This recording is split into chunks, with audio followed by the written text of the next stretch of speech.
Ingat, tujuan dari pesantren bukan menjadikan seorang ulama, kiai, bukan, tetapi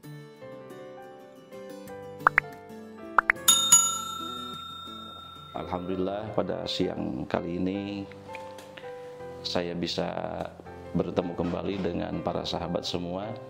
Seperti yang telah saya janjikan di video yang ketiga, bahwa insya Allah saya akan membahas tentang dunia kepesantrenan, yang pada saat itu baru sampai kepada pembahasan tentang ilmu tasawuf, sebuah ilmu di mana seorang santri dididik akhlakul karimah, baik akhlak yang berhubungan dengan Allah, juga akhlak yang berhubungan dengan sesama manusia. Nah, para sahabat sekalian, supaya tidak salah paham, tentu sahabat harus melihat dari video yang ketiga agar bisa memahami alur pembahasan yang saya bahas sekarang ini. Seperti yang telah dijelaskan bahwa di pesantren itu diajarkan ilmu tasawuf, tapi pada tataran pelajaran akhlak, tidak pada tataran yang lebih tinggi, yaitu yang disebut dengan suluk. Karena memang ketidakmampuan kita dan kesulitan kita untuk memahami lebih mendalam tentang suluk tersebut. Tentu dari segi kepentingan, Syekh Ahmad Alawi As-Saqaf di dalam kitabnya Fawaidul Makiyah menjelaskan bahwa memang at-tasawuf papadluhu jaliyun, keistimewaan ilmu tasawuf itu jelas, sehingga la yahtaju ila tabyinin, tidak butuh untuk dijelaskan, sebab tasawuf itu adalah sofwatuddin, adalah pilihan agama. Sehingga siapa orang wa man lam yadzuq minhu madzaqan wa lam yaktasib minhu akhlaqan, siapa orang yang tidak pernah mencicipi sedikit pun dan tidak mengambil faidah akhlak yang baik dari ilmu tasawuf, faqad khasira, maka orang tersebut adalah orang yang merugi. Tetapi yang menjadi permasalahan dari zaman dahulu sampai sekarang ini adalah al-igtirar fi da'wa wusulin qabla ta'silil usul.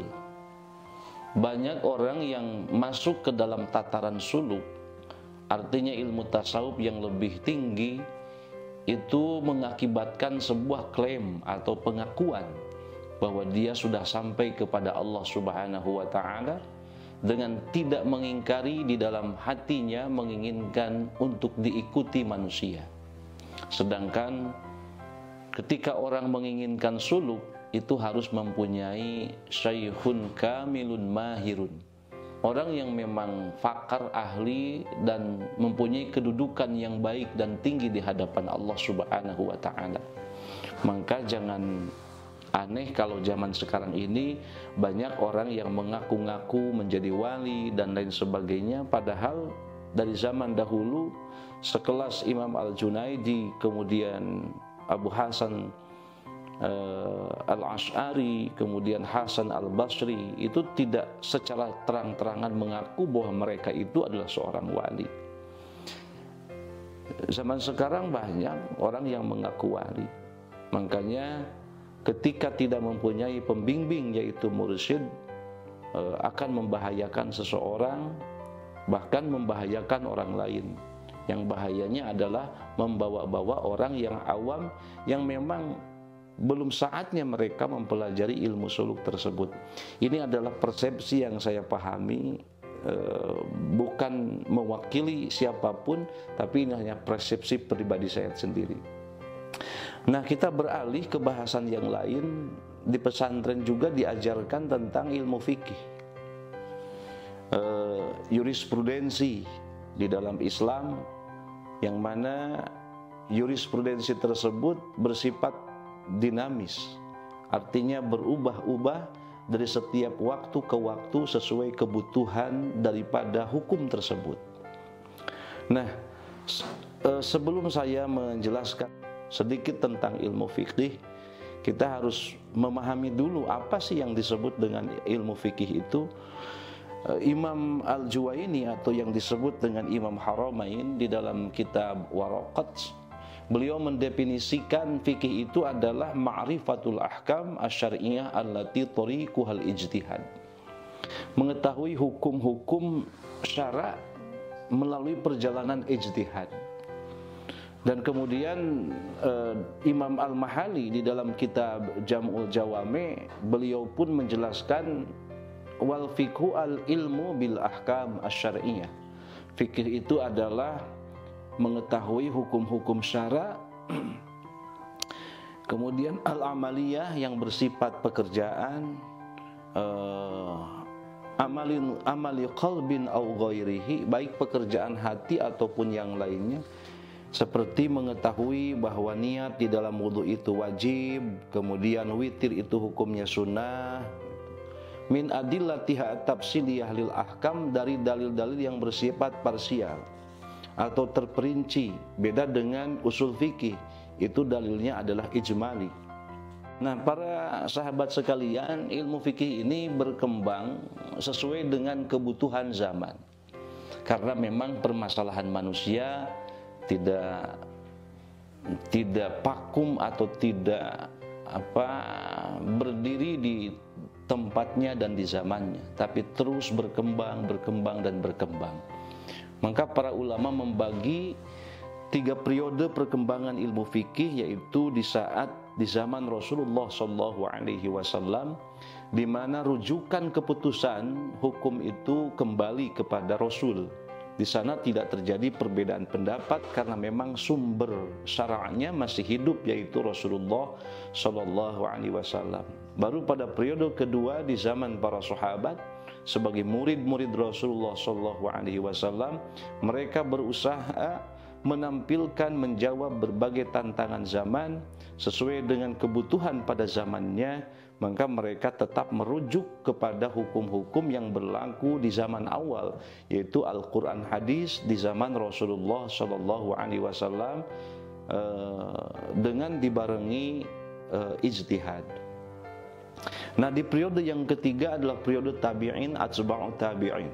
Di sanalah permasalahan manusia semakin berkembang, kemudian menjadi pemicu para ulama di zaman tabi'in untuk merumuskan hukum-hukum agama, sehingga lahirlah para mujtahidin yang jumlahnya pada asalnya adalah 12, tapi karena tidak ada bukti-bukti autentik penulisan kitab-kitab oleh murid-muridnya, yang berkembang sampai saat ini adalah 4 madhab, yaitu madhab Abu Hanifah yang dikenal dengan Imam Hanafi, kemudian madhab Imam Maliki yang dikenal dengan madhab Maliki, kemudian madhab Imam Syafi'i, dan madhab Imam Hambali. Nah, pada 4 mujtahid ini, hukum-hukum yang telah mereka rumuskan melalui jalan ijtihad dikumpulkan dalam catatan, bahkan semakin berkembang, terutama di dalam madhab Syafi'i. Di saat Imam Syafi'i mengumpulkan catatannya di dalam kitab Al-Um, kitab Ar-Risalah, kemudian itu menjadi berkembang, sehingga terciptalah berbagai kitab-kitab fikih, dari mulai kitab Safinatun Najah, kemudian Riyadul Badi'ah, Takrib, Fathul Mu'in, Fathul Wahab, Tuhfah, Nihayah, Mughni, dan lain sebagainya. Para ulama semangat untuk meneruskan perjuangan Rasulullah SAW, menolong agama Rasul, menjelaskan tentang hukum-hukum yang akan menjadi jawaban dari semua persoalan-persoalan manusia. Nah, itulah hukum fikih. Dalam pembahasan hukum fikih ini berbeda dengan hukum usul fikih. Jadi usul fikih itu adalah asal dari terumusnya hukum fikih, dan kemudian jadilah hasil disebut hukum fikih. Maka dalam satu pepatah di dalam kitab Fawaidul Makiyah dikatakan, hendaklah seorang santri itu kun fil fiqhi qayyiman wa fil usuli rajihan wa bisairil ulumi musyarikan. Hendaklah para santri itu betul-betul memahami ilmu fikih, unggul di dalam usul fikih dan di dalam ilmu-ilmu yang lainnya, mereka memahami baik tentang ilmu tersebut, tetapi tidak pada kefanatikan. Jadi jangan pernah para santri ini fanatik terhadap satu ilmu, menyukai satu ilmu itu boleh, tetapi kalau menyalahkan kitab-kitab yang lain, ilmu disiplin ilmu yang lain, itu tidak dibenarkan, karena itu merupakan min hamiyatil jahiliyah, kebiasaan dan sifat-sifat orang jahiliyah. Nah, para sahabat sekalian, itulah gambaran ilmu-ilmu yang dipelajari di pesantren. Masih banyak lagi tentunya ilmu-ilmu yang dipelajari oleh santri, tapi pada intinya para santri ini benar-benar dididik oleh guru-gurunya dimanapun pesantren itu ada untuk memahami agama dengan baik. Tujuannya adalah supaya mereka menjadi insan yang soleh, menjadi manusia yang taat kepada Allah Subhanahu wa ta'ala. Ingat, tujuan dari pesantren bukan menjadikan seorang ulama, kiai, bukan, tetapi pada intinya menunjukkan manusia kepada jalan yang diridhoi Allah Subhanahu wa ta'ala. Jadi hasil dari pesantren itu bukan menjadi ulama, tetapi kalaupun menjadi ulama, itu adalah harapan seorang guru. Kalaupun tidak jadi ulama, tidak mengapa, yang penting mereka berakhlak baik, berhubungan baik dengan Allah, berhubungan baik dengan sesama manusia. Sebab tuntutan dari sebuah ilmu itu adalah pengamalan. Buah faidah ilmu itu adalah pengamalan. Mungkin sudah berapa menit? 12 menit. Para sahabat sekalian, saya telah berjanji bahwa pada hari Jumat sekarang ini jam 4 akan menayangkan kajian kitab Hikam yang akan dibawakan oleh guru kita semua, orang tua saya sendiri, Kiai Haji Murtadho Ahmad Hasan, sebagai pendiri Pondok Pesantren Riyadul Huda. Tapi berhubung beliau ada halangan, mungkin insya Allah Jumat minggu depan insya Allah beliau siap untuk mengisi pengajian. Intinya untuk kemanfaatan para sahabat semua, kemudian untuk kemanfaatan umat, kita belajar mengkaji kitab demi kitab. Dan insya Allah saya pun mau mengkaji satu kitab sesuai permintaan dari para komentator kita yang kita cintai, yaitu kitab Riyadhus Shalihin.